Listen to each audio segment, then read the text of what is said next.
cacti and succulent growers, I'm Lee and welcome to Desert Plants of Avalon in the north of Ireland. And in today's video I'm going to be moving out all the Opuntia prickly pear cacti that I have in my grow room that need winter warmth back out here into the polytunnel with all of my other Opuntia prickly pear cacti for the spring and summer months.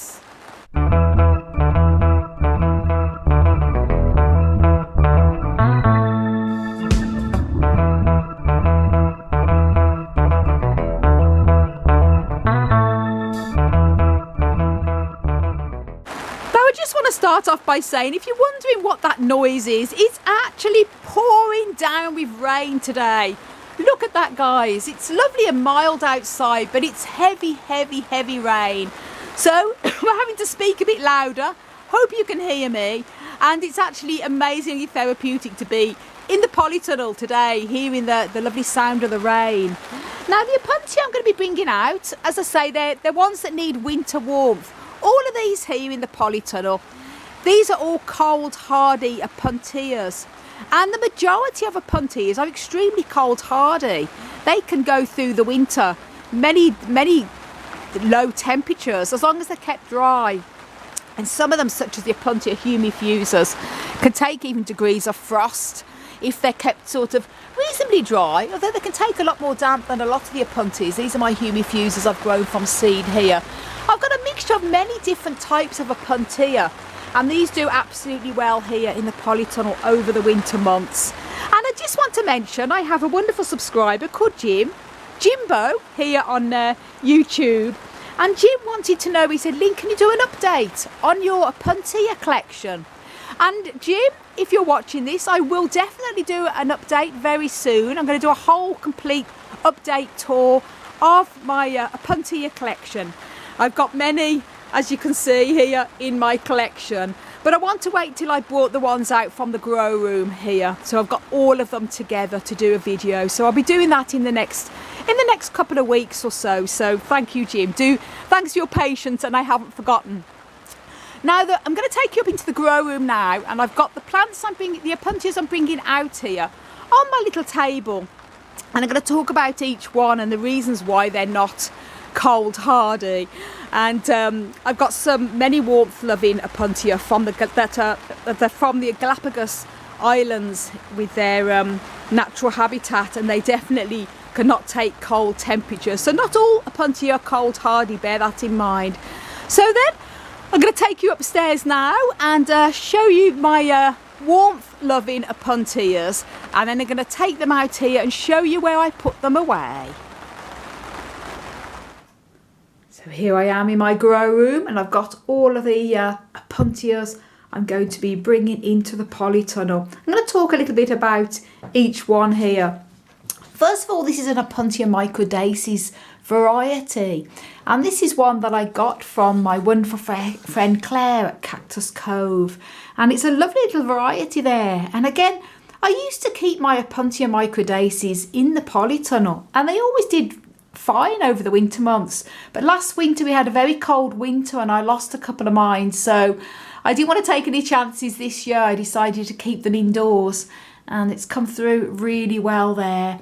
The second one is a white spined Opuntia microdaces albispina, and this one is a recent new addition from my wonderful friend Danny last year, and it's absolutely gorgeous. Again, I lost my other one in the polytunnel last winter, so it's good I've got this one. I do have a bronzy spined one I keep out in the polytunnel all year. It's a large plant, and that seems to do fine in the polytunnel over the winter. But as I say, these are more younger ones, and I didn't want to take any chances.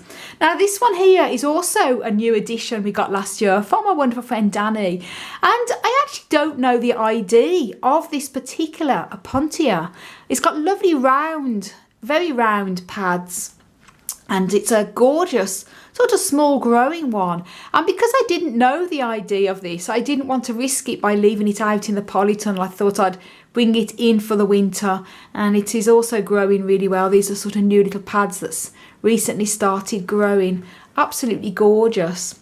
And then here I've got a couple of Opuntia, or Ostracylinder Opuntia I should say, Salmianas. And these are ones that from Hans's collection when he used to live in Sweden. And they are actually very cold hardy. But the reason why I took these two in is because they're always, and I mean always, coming down with mealybug. And by having them in the grow room over the winter, I could keep a close eye on them.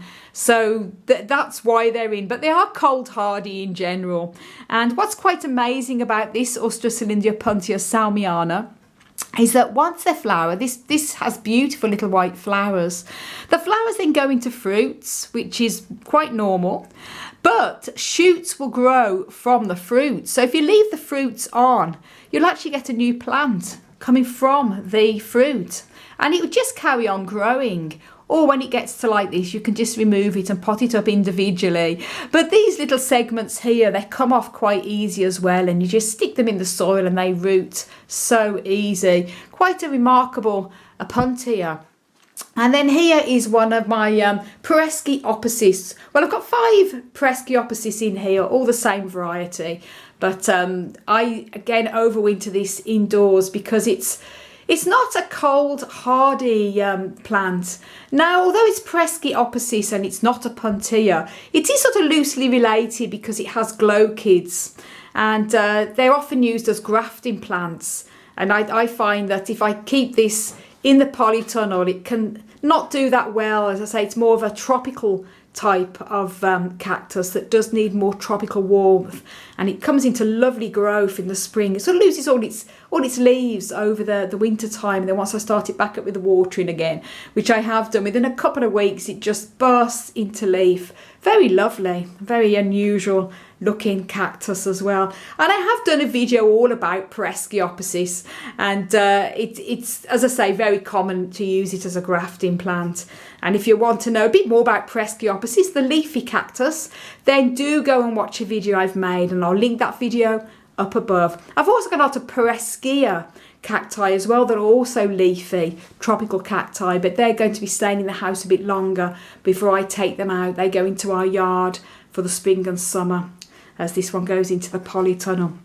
Now here I have 4 Opuntias that are from the Galapagos Islands. Now they're not taken from the Galapagos Islands, I have to say. These were given to me by my wonderful friend Alex from his own plants that he bought. So they haven't come from the islands. And I just want to mention that because when I've made videos about these before, I've had a couple of people comment saying it's terrible if they've been taken from the islands, but they haven't. They're not taken from their natural habitat. These have been bought, but their natural origin is from the Galapagos Islands. So they need winter warmth. They can't take any cold, unlike a lot of Opuntias can. First one is Opuntia megasperma. And this is absolutely lovely, lovely variety. Again, all coming into growth now. Gorgeous. And this one is Opuntia helleri. It's beautiful sort of bronzy spines on there. And I've just spotted something, guys. Yep, I can see a mealybug, so I'm going to remove this after. I just want to mention when you are taking plants out from the house back into their summer and their spring and summer quarters, do check them over for pests. I always do anyway. And Opuntia, I have to say, are mealybug magnets. They're always coming down with mealybug. So I'm going to, obviously I've checked a lot of these. This one, as I can see, that's what mealybug looks like if you're new, and they just love Opuntias. So I'm going to be removing that, obviously. And here is an Opuntia polycantha juniperina. Now it looks a bit scabby. This one sadly came down with spider mite last summer, but it's making a great recovery. So that will just recover over the summer. I treat spider mite with my neem oil, which I'm going to be starting up in the polytunnel very soon. Keeps them all at bay. Up here is Opuntia gigantea, and Opuntia Echios gigantea, and that one was also a lovely sort of golden spined variety there. Very gorgeous. So these are all that need a lot of winter warmth, minimum of 50 Fahrenheit, 10°C. And this one here is it's a recent addition. I think it is actually cold hardy, but because it was quite new to us, again, I wanted to overwinter it indoors. This is Opuntia decembens, and it's one we got from one of our friends at the Cactus Society here in Belfast. Lovely variety. So that's all the ones that I've got indoors, and now I'm going to be taking them out into the polytunnel. Well, I've put them all away, and guess what? Typical Irish weather here. The sun is shining now, and it's absolutely gorgeous now in here. Such a lovely temperature.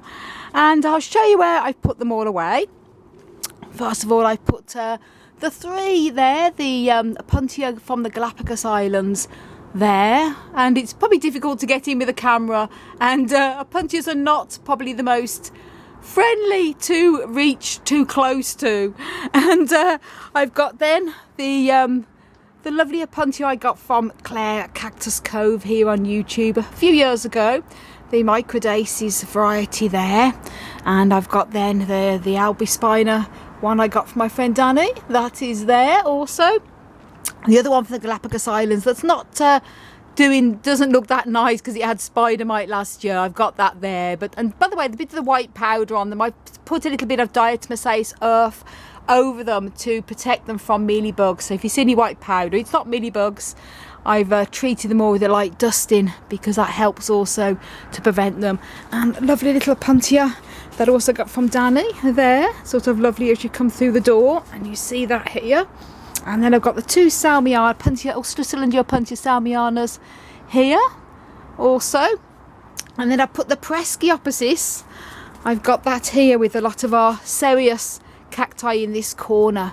So that fits sort of nice there, and it's going to get plenty of light. And I took the bubble wrap off these serious here because I did a video the other day when I moved them in, and they've acclimatized now pretty well. So I've been able to remove the bubble wrap off them. So there we go then, guys. That's the not cold hardy cacti, Opuntia cacti, moved back out again.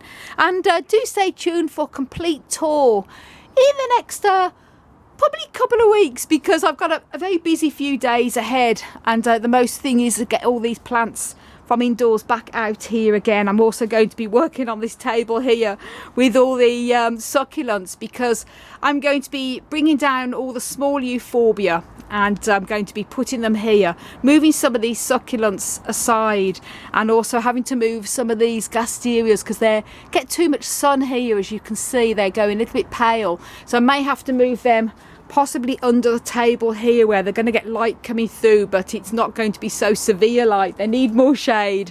And the same with some of these succulents too. And then I'm going to be bringing down all the small euphorbia over the next few days. So lots to do, and happy to see lots in bud. So thank you so much for watching, everyone. For lots more tips and tricks, don't forget to subscribe and click the notification bell. Follow me on Insta, Twitter and Facebook at Desert Plants of Avalon, and do check my website out, desertplantsofAvalon.com. I want to wish you all a prickly pear kind of day.